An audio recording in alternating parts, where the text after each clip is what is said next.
Assalamualaikum warahmatullahi wabarakatuh.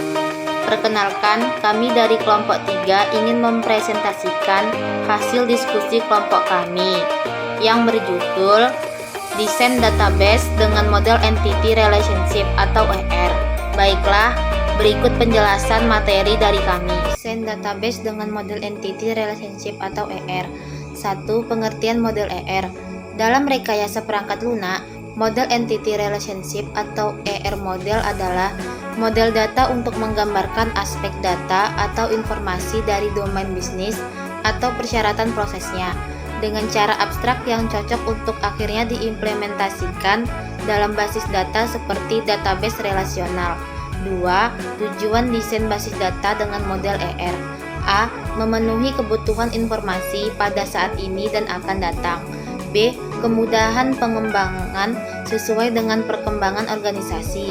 C. Penerapan mekanisme pengamanan data. 3. Komponen-komponen utama model ER. Pertama, entitas atau entity. Memodelkan objek yang berada di perusahaan atau lingkungan. Yang kedua, relationship. Memodelkan hubungan atau koneksi di antara entitas-entitas. Yang ketiga, atribut-atribut atau properti-properti. Memodelkan properti dari entitas dan relationship. Yang keempat, constraint atau batasan-batasan. Constraint ketentuan validitas. Entitas dan himpunan entitas. Entitas merupakan individu yang mewakili sesuatu yang nyata dan dapat dibedakan dari suatu yang lain. Sebuah kursi yang kita duduki, seseorang yang menjadi pegawai di sebuah perusahaan, dan sebuah mobil yang melintas di hadapan kita merupakan entitas. Kunci entitas, sebagaimana model relasional, adalah penting dan berguna untuk memasukkan kunci yang diasosiasikan adalah himpunan atribut A, sehingga tidak ada dua entitas di S yang mempunyai nilai yang sama untuk tiap atribut di A, dan tidak ada subset di A yang dapat menjadi kunci di S. Dengan demikian, kunci memiliki properti minimal. Atribut. Setiap entitas pasti memiliki atribut yang mendeskripsikan karakteristik atau properti yang relevan bagi sebuah entitas.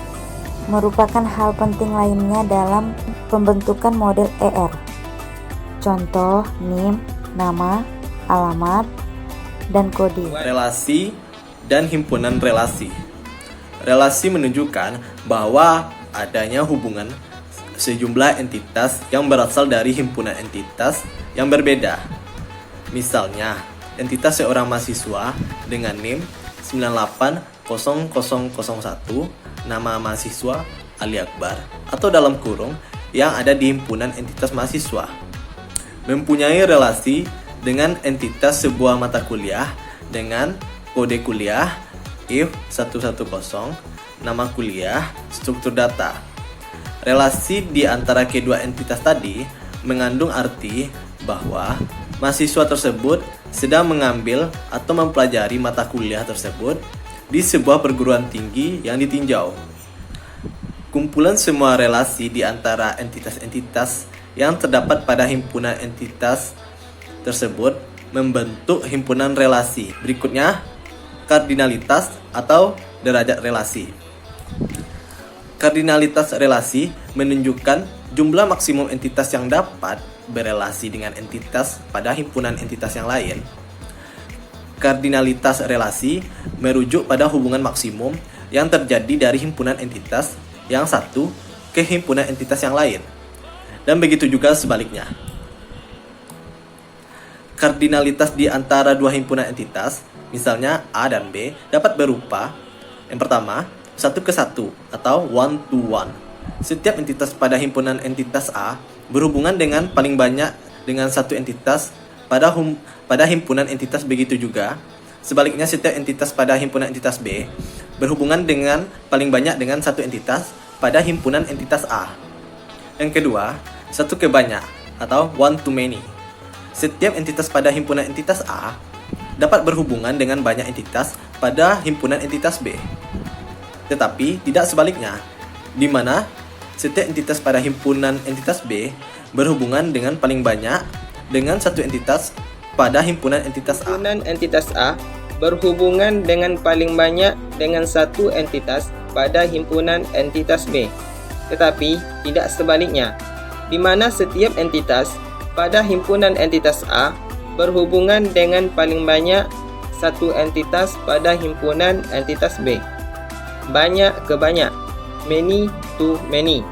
Setiap entitas pada himpunan entitas A dapat berhubungan dengan banyak entitas pada himpunan entitas B. Demikian juga sebaliknya, di mana setiap entitas pada himpunan entitas B dapat berhubungan dengan banyak entitas pada himpunan entitas A. Penyusunan diagram model ER.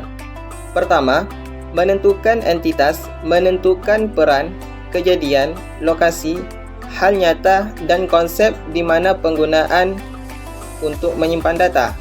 Kedua, menentukan relasi, menentukan hubungan antar pasangan entitas menggunakan matriks relasi. Ketiga, gambar ERD sementara, entitas digambarkan dengan kotak, dan relasi digambarkan dengan garis. Yang keempat, isi kardinalitas menentukan jumlah kejadian satu entitas untuk sebuah kejadian pada entitas yang berhubungan. Kelima, tentukan kunci utama menentukan atribut yang mengidentifikasikan satu dan hanya satu kejadian masing-masing entitas. Keenam, gambar ERD berdasarkan kunci menghilangkan relasi many to many dan memasukkan primary dan kunci tamu pada masing-masing entitas. Ketujuh, menentukan atribut, menentukan field yang diperlukan sistem. Yang kedelapan, pemetaan atribut, memasangkan atribut dengan entitas yang sesuai. Kesembilan, gambar ERD dan atribut mengatur ERD dari langkah 6 dengan menambahkan entitas atau relasi yang ditemukan pada langkah 8. 10. Periksa apakah ERD sudah menggambarkan sistem yang akan dibangun. Sekian presentasi dari kelompok 3. Apabila ada kesalahan atau tutur kata yang salah, mohon dimaafkan. Wabillahi taufik wal hidayah. Wassalamualaikum warahmatullahi wabarakatuh.